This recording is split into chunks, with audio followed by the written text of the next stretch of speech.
श्री स्वामी समर्थ तुम्हा सर्वांचे आपल्या यूट्यूब चॅनलवरती मी अगदी मनापासून स्वागत करते। तुमच्या मनातील सर्व चांगल्या इच्छा स्वामी महाराज पूर्ण करोत हीच स्वामींच्या चरणी प्रार्थना करते आणि आजच्या व्हिडिओला सुरुवात करते। 2 सप्टेंबरला आहे पिठोरी अमावस्या।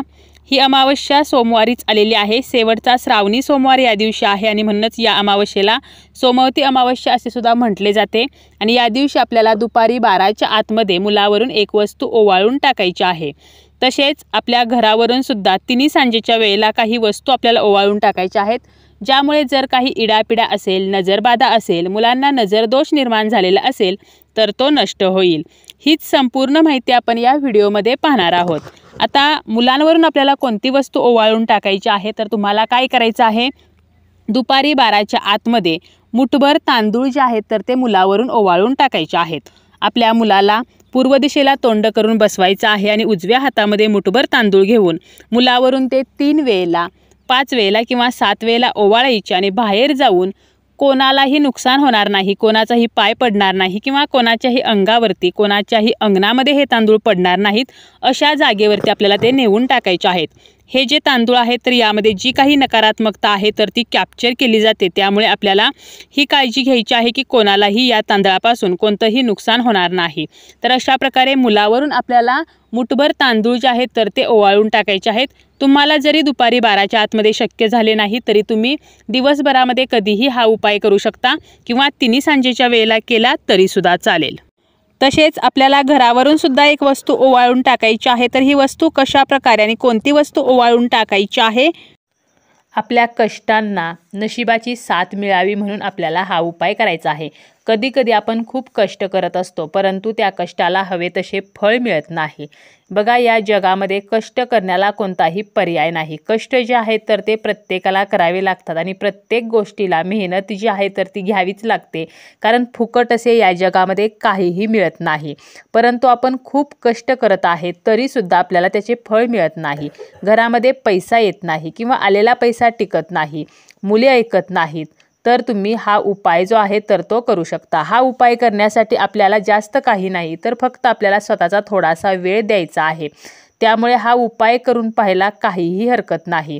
आता आपल्याला या दिवशी काय करायचं आहे तर संध्याकाळी तिन्ही सांजेच्या वेळेला मीठ न घालता भात शिजवायचा आहे आणि या भातासाठी आपण जे तांदूळ वापरणार आहोत तर ते सुद्धा आपल्याला धुवून घ्यायचे नाहीत, तर आपल्याला डायरेक्ट हे तांदूळ वापरायचे आहेत। आणि हा भात शिजल्यानंतर आपल्याला तो थंड होऊ द्यायचा आहे। यानंतर काय करायचं आहे तर एका प्लेटमध्ये किंवा एका तामणामध्ये हा भात काढायचा आहे आणि त्यामध्ये आपल्याला आंबट असं दही घालायचं आहे आणि आपल्याला ते मिक्स करून घ्यायचं आहे आणि आपल्या घराभोवती आपल्याला हा दही भात जो आहे तर तो शिंपडायचा आहे।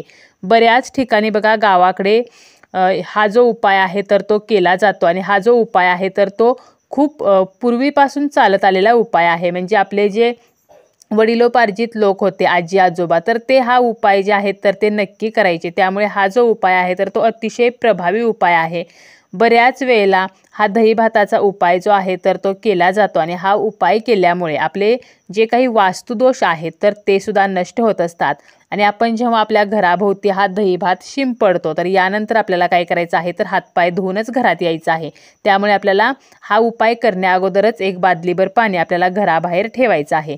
आता जे शहरामध्ये राहतात, जे फ्लॅट सिस्टीममध्ये राहतात तर त्यांना दही भात हा घराभोवती शिंपडणे शक्य नाही। मग त्यांनी काय करायचं आहे तर दही भात जो आहे तर तो आपल्या ओंजळीमध्ये घ्यायचा आहे किंवा एका प्लेटमध्ये घ्यायचा। ती प्लेट ओंजळीमध्ये घ्यायची आणि सर्व भिंतींना आणि आपल्या घराचे जे कोपरे आहेत तर त्या ठिकाणी आपल्याला या भाताचा स्पर्श करायचा आहे। अगदी तुम्ही मुठीमध्ये जरी हा दही भात घेतलात तरीसुद्धा चालेल। आणि यानंतर काय करायचं आहे, सर्व कोपऱ्यांचा, सर्व भिंतींचा स्पर्श केल्यानंतर आपला जो मुख्य दरवाजा आहे तर त्याच्या बाहेर जायचं आहे तुम्हाला आणि आतील बाजूला तोंड करून उभं राहायचं आहे आणि 7 वेळेला आपल्याला हा दही भात ओवाळून घ्यायचा आहे आणि बाहेर जाऊन कोणीही ओलांडणार नाही तर अशा जागेवरती आपल्याला हा टाकायचा आहे। एखाद्या झाडाखाली जरी तुम्ही टाकला तरीसुद्धा चालेल। यामुळे जे काही नजरदोष आहेत, नजरबाधा आहे तर ती नष्ट होते आणि जी काही नकारात्मकता आहे तर ती सुद्धा राहत नाही। यानंतर आपल्याला काय करायचं आहे तर बघा, दुसरा उपाय, एक नारळ घ्यायचा आणि तो नारळ मुख्य दरवाजावरून 7 वेळेला ओवाळून घ्यायचा आणि तो आपल्याला फोडायचा आहे आणि दूर नेऊन टाकायचा आहे। अतिशय साधा सोपा हा उपाय आहे, तो तुम्ही करू शकता। यानंतर तुम्हाला काय करायचं आहे तर लाल वाळलेल्या ज्या मिरच्या आहेत तर त्या घ्यायच्या आहेत, देठासह या मिरच्या घ्यायच्या आहेत। यानंतर थोडेसे मोहरीचे दाणे, 5 ते 7 मोहरीचे दाणे, 3 खडे मिठाचे खडे घ्यायचे आहेत आणि हे सर्व साहित्य तुम्हाला तुमच्या ओंजळीमध्ये घ्यायचं आहे आणि आपल्याला आपल्या घराची नजर काढायची आहे। यापूर्वी आपल्याला अग्नी जो आहे तर तो प्रज्वलित करायचा आहे।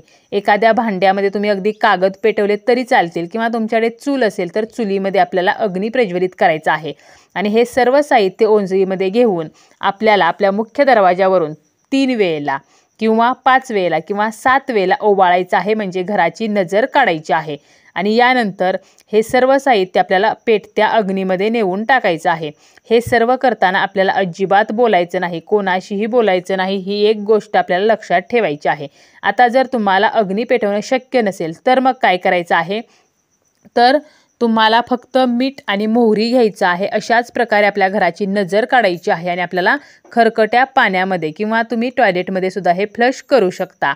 तर अशा प्रकारे आपण आपल्या घराची नजर काढू शकतो। आता जर तुम्ही हे अग्नीमध्ये टाकलं आणि असं म्हटलं जातं बघा, आपण नॉर्मली जर मिरची ही आगीमध्ये टाकली तर ठसका लागतो, परंतु जर आपल्या घराला नजर दोष लागलेला असेल तर हा ठसका जो आहे तर तो लागत नाही। त्यामुळे जर तुम्ही या वस्तू अग्नीमध्ये टाकल्या आणि ठसका आला नाही तर समजून जायचं की तुमच्या घराला नक्की नजर लागलेली आहे आणि या उपायामुळे ती नजर जी आहे तर ती निघून जाणार आहे। यानंतर तुम्हाला काय करायचं आहे बघा, तर या दिवशी तुम्ही 7 प्रकारची धान्य घ्यायची आहेत। त्यामध्ये तुम्ही गहू घ्या, बाजरी घ्या, ज्वारी घ्या, तर अशी 7 प्रकारची धान्य घ्या आणि ती तुम्हाला 7 वेळेला तुमच्या मुख्य दरवाजावरून ओवाळून घ्यायची आहेत आणि ही सर्व धान्य तुम्हाला नेऊन कुठे टाकायची आहेत तर पिंपळाच्या झाडाखाली ठेवायची आहेत। यामुळे आपले जे काही शनिदोष असतील, पितृदोष असतील, कालसर्प दोष असतील किंवा काही ग्रहदोष असतील तर ते नक्की नष्ट होत असतात। आणि या दिवशी आपण हे पिंपळाच्या झाडाखाली ठेवल्यामुळे आपल्याला माता लक्ष्मीची सुद्धा कृपा प्राप्त होते आणि श्रीहरी विष्णूंचे सुद्धा आशीर्वाद प्राप्त होत असतात। तर हा सुद्धा साधा सोपा उपाय तुम्ही करू शकता।